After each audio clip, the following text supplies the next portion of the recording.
नमस्कार दर्शकों, स्वागत है आप सभी का राष्ट्र प्रथम में। मैं हूं आपके साथ मानसी जैन। आइए देखते हैं इस वक्त की हेडलाइंस। बाराबंकी पुलिस को मिली बड़ी कामयाबी, 9 घंटे में गुमशुदा नाबालिग बहनों को किया सकुशल बरामद। सपा सांसद शफीक रहमान बर्क हुए भावुक, मुलायम सिंह यादव की अच्छी सेहत की दुआ मांगी। 2024 के चुनाव लड़ने पर राजभर ने दिया बयान, कहा देश और प्रदेश की सरकार गठबंधन से बन रही है। जब बीजेपी अकेले सरकार नहीं बना पा रही, कांग्रेस राष्ट्रीय पार्टी नहीं बना पा रही, तो हम किस खेत की मूली हैं। सरयू नदी के किनारे इस बार 16 लाख दीपक जलाने का लक्ष्य, 18,000 वॉलंटियर्स होंगे शामिल। भदोही के दुर्गा पूजा पंडाल में लगी आग की फॉरेंसिक और एसआईटी ने शुरू की जांच, कई धाराओं के तहत दर्ज की गई एफआईआर।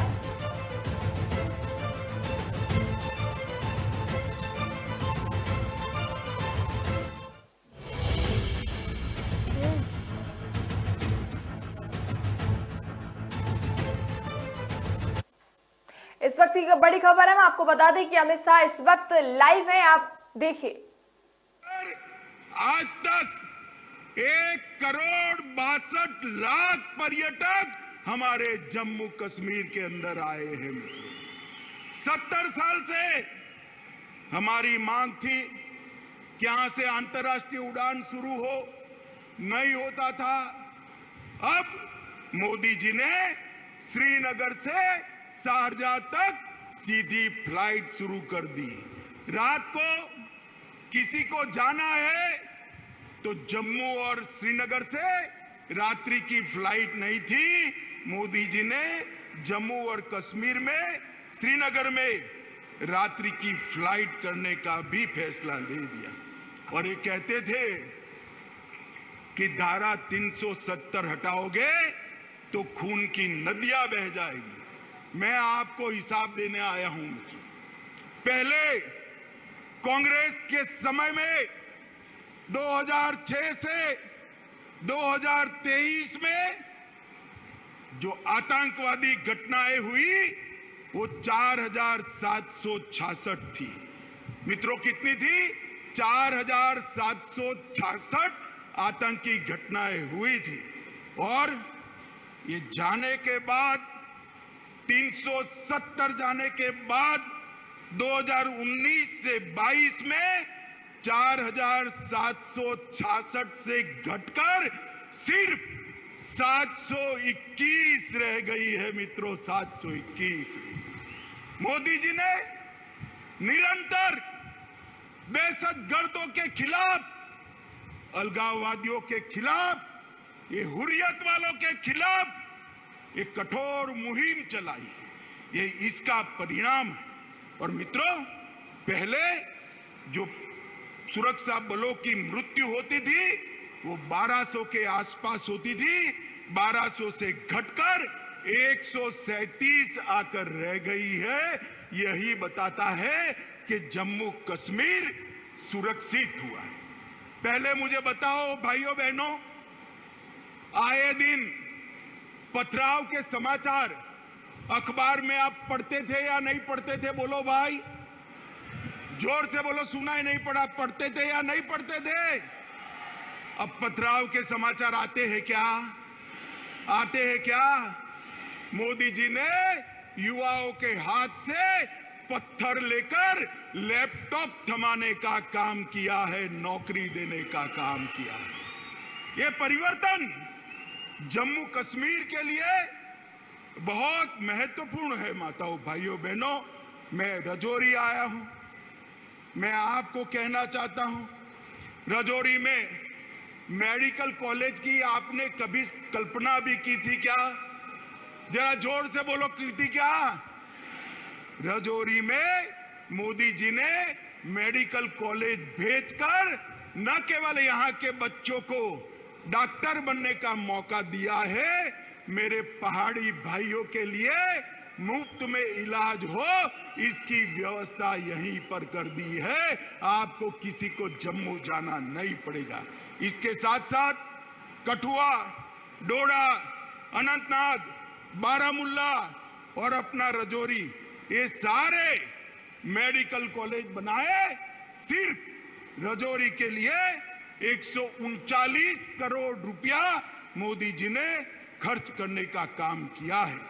रजौरी, थन्ना मंडी और सूरनकोट रोड 480 करोड़ रुपया खर्च कर इसको आगे बढ़ाया है। Border area development education plan के तहत 21 करोड़ और 28 योजनाएं मोदी जी ने भेजी है और प्रधानमंत्री ग्राम सड़क योजना के तहत लगभग 3885 किलोमीटर के रोड बनाने का निर्णय किया है।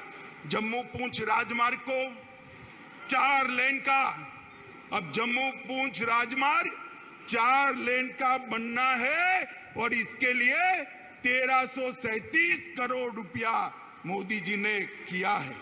और मैं एक महत्वपूर्ण आंकड़ा बोलना चाहता हूं। माताएं, आप ज्यादा बहनें, आप ताली बजाकर स्वागत करना।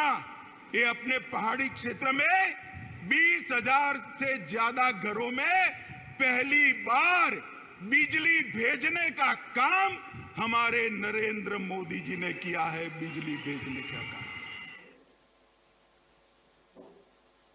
बाराबंकी पुलिस ने 9 घंटे के अंदर लापता नाबालिग लड़कियों को सकुशल बरामद कर लिया है।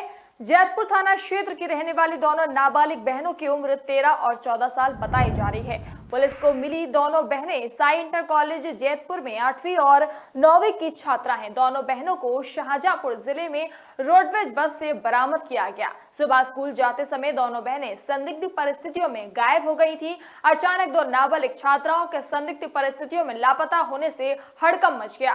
परिजनों की सूचना के आधार पर मुकदमा पंजीकृत किया गया। मामले की गंभीरता को देखते हुए पुलिस मुस्तैद हो गई। खोजबीन के लिए एडिशनल एसपी की अगुवाई में 4 टीमों का गठन किया गया।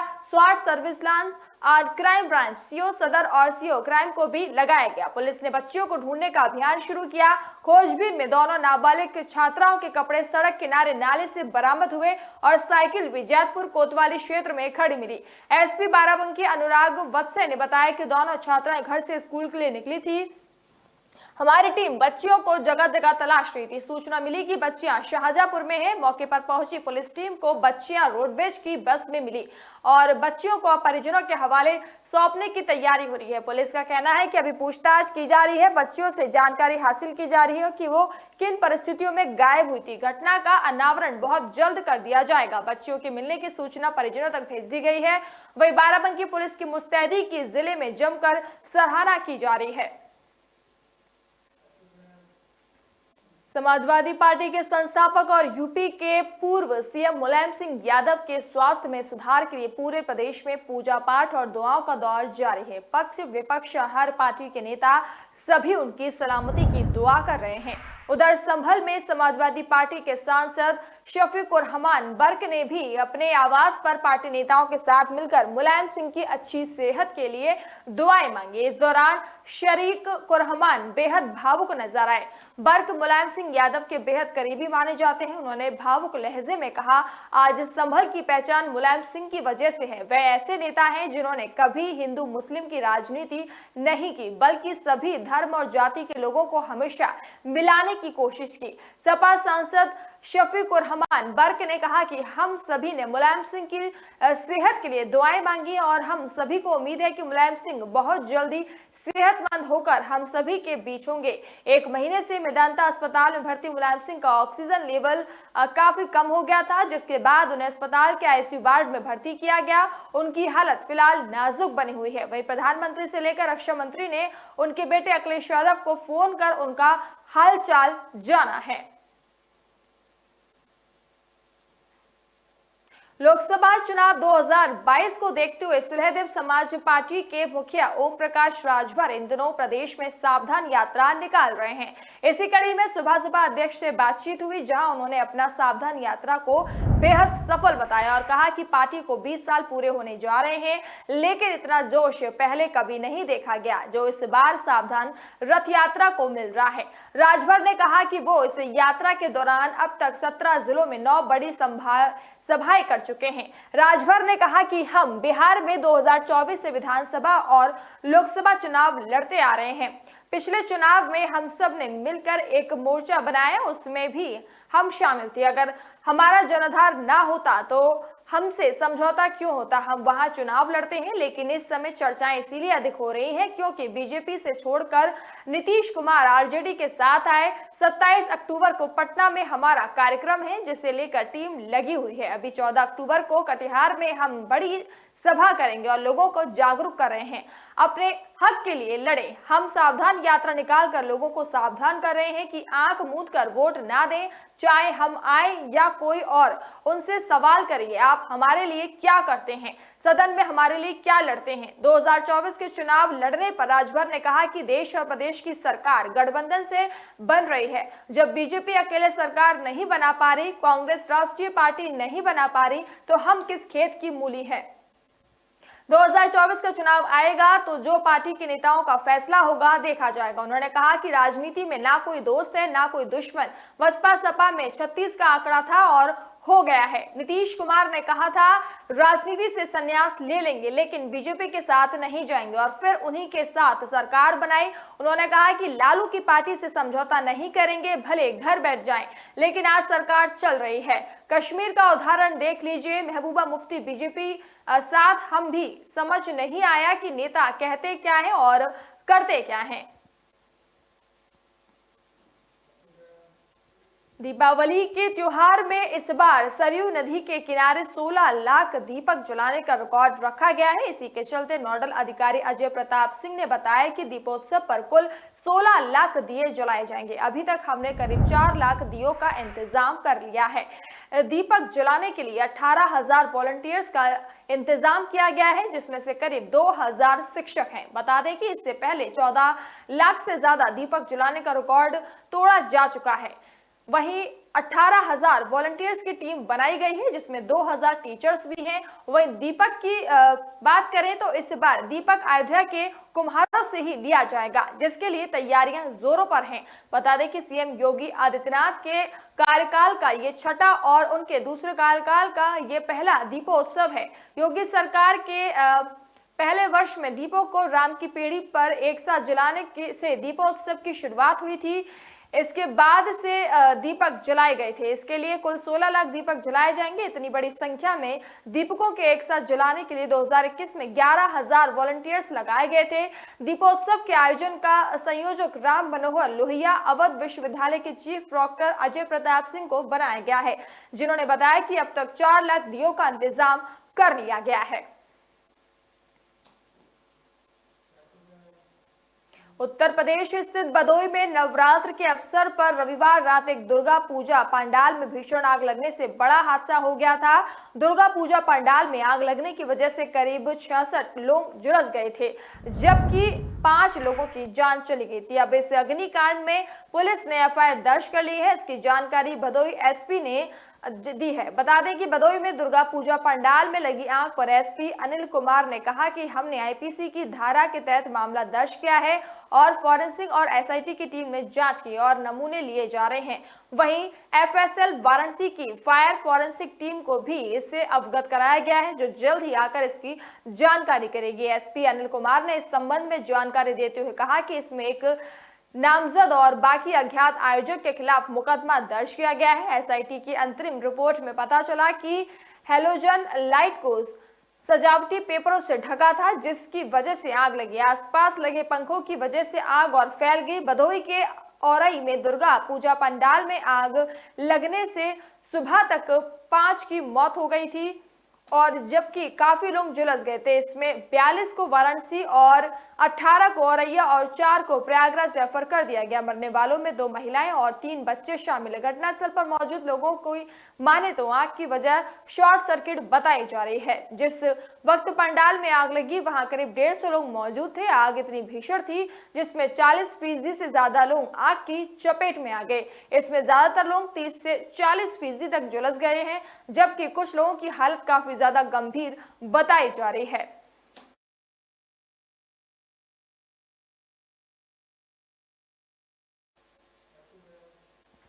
भारतीय किसान यूनियन के राष्ट्रीय प्रवक्ता राकेश टिकैत ने सोमवार को लखीमपुर खीरी हिंसा की पहली बरसी पर कहा कि ना किसान लखीमपुर खीरी कांड को भूले हैं और ना ही वे सरकार को भूलने देंगे।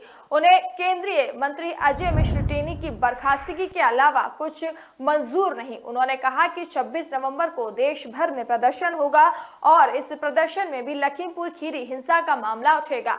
लखीमपुर खीरी हिंसा की पहली बरसी पर तिकोनिया क्षेत्र के कुड़ियाला घाट गुरुद्वारा में आयोजित धार्मिक कार्यक्रम में भाग लेने पहुंचे राकेश टिकैत ने कहा कि 26 नवंबर को सभी राज्यों की राजधानियों में संयुक्त किसान मोर्चा का प्रदर्शन होगा और इस आंदोलन प्रदर्शन में भी तिकोनिया हिंसा का मामला उठेगा।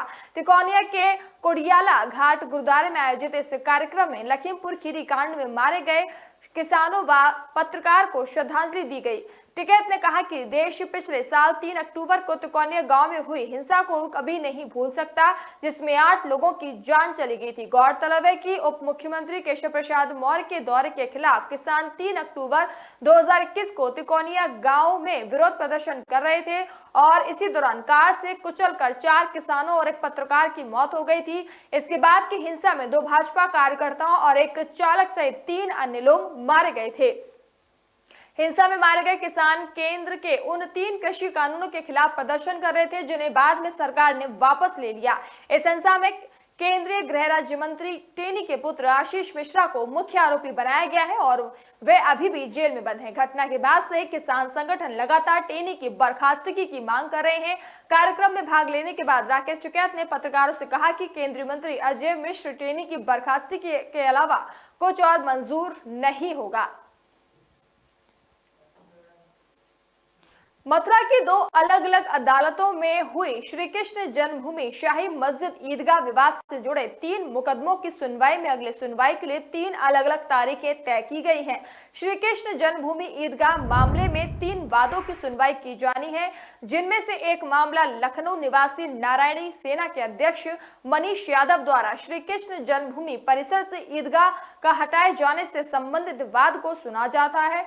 प्रतिवादी पक्ष ने इस मामले में उपासना स्थल कानून 1991 लागू होने का दावा करते हुए उसकी सुनवाई न किए जाने की दलील दी, जिस पर अगली सुनवाई 12 अक्टूबर को की जाएगी। इसके अलावा एडवोकेट महेंद्र प्रताप सिंह एवं राजेंद्र माहेश्वरी की पुनरीक्षण याचिका की यहां पर जिला एवं सत्र न्यायाधीश के समक्ष में हुई सुनवाई में उत्तर प्रदेश सुन्नी सेंट्रल वक्फ बोर्ड के किसी भी प्रतिनिधि के उपस्थित न होने पर अदालत ने वादी के आग्रह पर उनके स्थानीय प्रतिनिधि को नोटिस भेजकर अगली सुनवाई के दौरान उपस्थित रहने का नोटिस जारी किया है। अदालत ने कहा कि अन्यथा उनकी अनुपस्थिति में ही मामले का निस्तारण कर दिया जाएगा। इस मामले की अगली सुनवाई 28 अक्टूबर को होगी। जिला शासकीय अधिवक्ता संजय गौड़ ने बताया कि सिविल जज ज्योति सिंह ने लखनऊ के अधिवक्ता शैलेंद्र सिंह के पेश नहीं होने पर ईदगाह को हटाए जाने से संबंधित उनके वाद में उन्हें एक मौका दिया और अगली सुनवाई की तारीख 21 अक्टूबर तय कर दी है।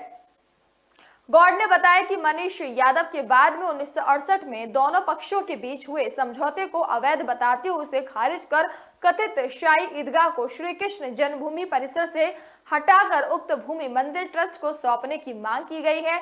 इस पर प्रतिपक्ष शाही ईदगाह कमेटी के अधिवक्ता नीरज शर्मा ने कहा कि उपासना स्थल कानून 1991 के तहत 15 अगस्त 1947 के पहले बना कोई भी धर्मस्थल नहीं हटाया जा सकता है। शर्मा ने इस दलील के साथ ये मामला खारिज किए जाने की मांग की। वहीं न्यायालय ने इस मामले में सुनवाई के लिए 12 अक्टूबर की तिथि तय की है। वहीं अपर जिला जज के न्यायालय में इस पर आज सुनवाई थी, लेकिन सुन्नी सेंट्रल वक्फ बोर्ड के हाजिर न होने पर सुनवाई नहीं हो सकी। उत्तर प्रदेश के इटावा जिले के भरथना कस्बे में प्रत्येक वर्ष की भांति रामलीला महोत्सव का कार्यक्रम आयोजित हो रहा था। ये कार्यक्रम रामलीला कमेटी के माध्यम से करवाया जा रहा था। कस्बा में स्थित मिडिल स्कूल के प्रांगण में महोत्सव समिति के पदाधिकारी और कलाकारों के द्वारा रामलीला मंचन में लंका दहन की तैयारी चल रही थी। रामलीला मंचन को देखने के लिए लोगों का आना जाना शुरू हो गया था। तभी अज्ञात कारणों के चलते मंच पर अचानक आग लग गई। आग इतनी भयानक थी कि पूरा मंच जलने लगा। भीषण आग को देखते हुए मंच के पीछे बैठे कलाकार मंच छोड़कर भाग गए। उधर रामलीला देखने आए श्रद्धालुओं में भी भगदड़ मच गई। पास में ही खड़ी फायर ब्रिगेड की गाड़ी को बुलाया गया। फिर फायर कर्मियों ने आग पर काबू पाया। भीषण आग से मंच पूरी तरह जलकर राख हो गया। किसी प्रकार की कोई भी जनहानि फिलहाल नहीं हुई। बता दें कि रामलीला मंचन के द्वारा लंका दहन की तैयारियां कर ली गई थी, लेकिन लंका दहन से पहले ही रामलीला मंच आग की भेंट चढ़ गया और स्वाहा हो गया। फायर कर्मी राकेश शर्मा ने बताया कि सूचना मिली थी कि रामलीला पंडाल में आग लग गई है। सूचना के तुरंत बाद वे मौके पर जाकर पहुंचे तो देखा वहां पर बहुत ज्यादा भीषण आग लगी हुई थी। फिर 4 कर्मचारी आग को बुझाने में लगे हैं। हालांकि इस दौरान किसी प्रकार की कोई हताहत नहीं होने की सूचना मिली है। गोरखपुर में शारदीय नवरात्रि की 9वीं तिथि पर मंगलवार सुबह यानी आज गोरक्षपीठ और मुख्यमंत्री योगी आदित्यनाथ मातृ शक्ति के पांव पखारेंगे। वहीं 10वीं तिथि पर गोरखनाथ मंदिर से निकलने वाली पारंपरिक विजयदशमी शोभा यात्रा की अगुवाई करने को रथ पर सवार होंगे। शोभा यात्रा से पूर्व दोपहर में गोरखनाथ मंदिर में गोरक्षपीठ का तिलोकोत्सव होगा। तो यात्रा के समापन पश्चात संतों द्वारा पात्र देवता में रूप गोरक्षपीठ की पूजा की जाएगी। शारदीय नवरात्रि पर गोरक्षपीठ में शक्ति उपासना विशिष्ट होगी। नवरात्र की प्रतिपदा को गोरक्षपीठ और मुख्यमंत्री ने विधि विधान से मंदिर के शक्तिपीठ में कलश स्थापना की थी। वहीं रविवार शाम से वे पुनः मंदिर में प्रवास कर रहे हैं। रविवार को उन्होंने अष्टमी की तिथि के मान में महानिशा पूजा के अनुष्ठान हवन को पूर्ण किया था। वहीं सोमवार को भी जगत जननी मां आदिशक्ति की उपासना में रहे। सीएम योगी 9वीं तिथि पर मां दुर्गा के नमन स्वरूप देवी सिद्धिदात्री की आराधना के उपरांत कन्या पूजन भी किया। उन्होंने परंपरा के अनुसार वे मां दुर्गा स्वरूपा कुमारी कन्याओं के पांव और उनके माथे पर रोली चंदन दही और अक्षत का तिलक लगा विधि विधान से पूजन किया। पूरी श्रद्धा से भोजन कराकर दक्षिणा देकर और उपहार देकर उनको आशीर्वाद भी लेंगे। इस दौरान परंपरा बटुक पूजन भी किया जाएगा। गोरक्षपीठ की ओर से कुमारी कन्या और बटुक भैरव को दक्षिणा भी प्रदान की जाएगी। इसी क्रम में श्रीनाथ जी की विशिष्ट पूजन और समस्त देव विग्रहों का पूजन भी किया जाएगा। इसके बाद 1 बजे से 3 बजे तक तिलोकोत्सव कार्यक्रम भी शुरू हो चुका है।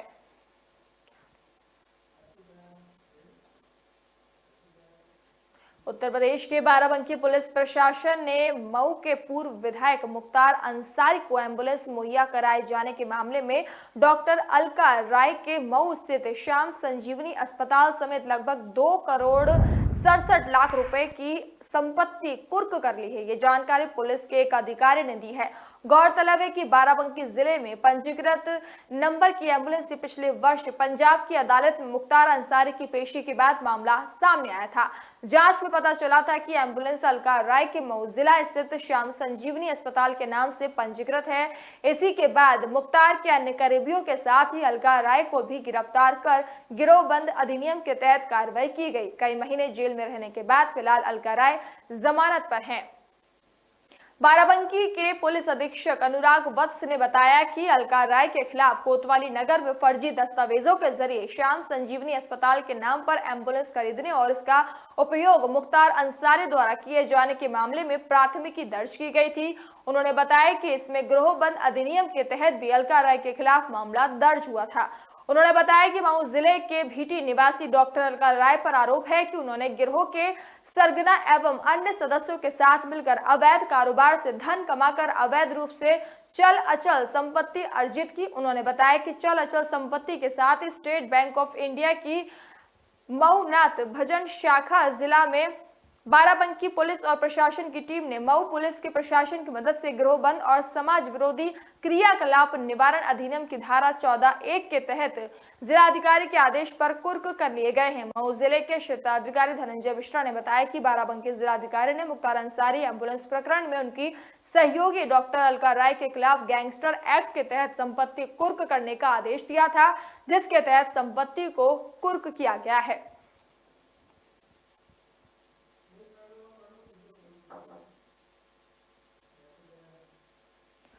सुल्तानपुर की मलिन बस्ती करौंदिया वार्ड में 2 डेंगू मरीजों की मौत के बाद स्वास्थ्य महकमे की नींद खुली है। आज स्वास्थ्य विभाग ने कैंप लगाकर कई लोगों का स्वास्थ्य परीक्षण किया, जिसमें 5 लोगों में डेंगू की पुष्टि हुई है, जिन्हें अस्पताल में भर्ती कराया गया। बस्ती में पिछले 15 दिनों से लोग वायरल फीवर से पीड़ित थे। करीब 15 दिन पहले इसी मोहल्ले के रामचंद्र और रविवार को मालती सोनकर नाम की महिला की डेंगू से मौत हो गई थी। वहीं दर्जनों लोग बुखार से पीड़ित थे।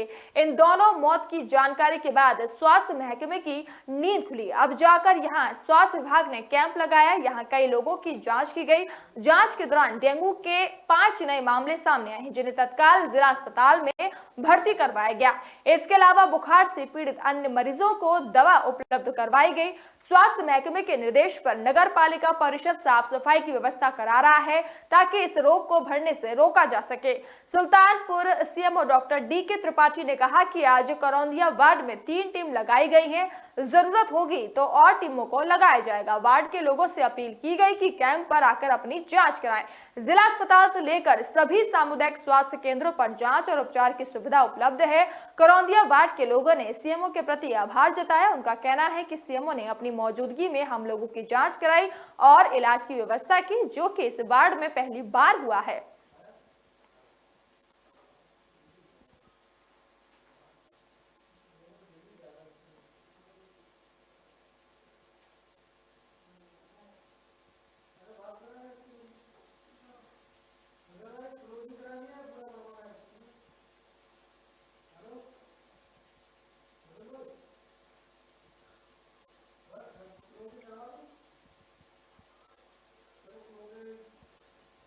फिलहाल इस बुलेटिन में इतना ही। अब मुझे दीजिए इजाजत। नमस्कार।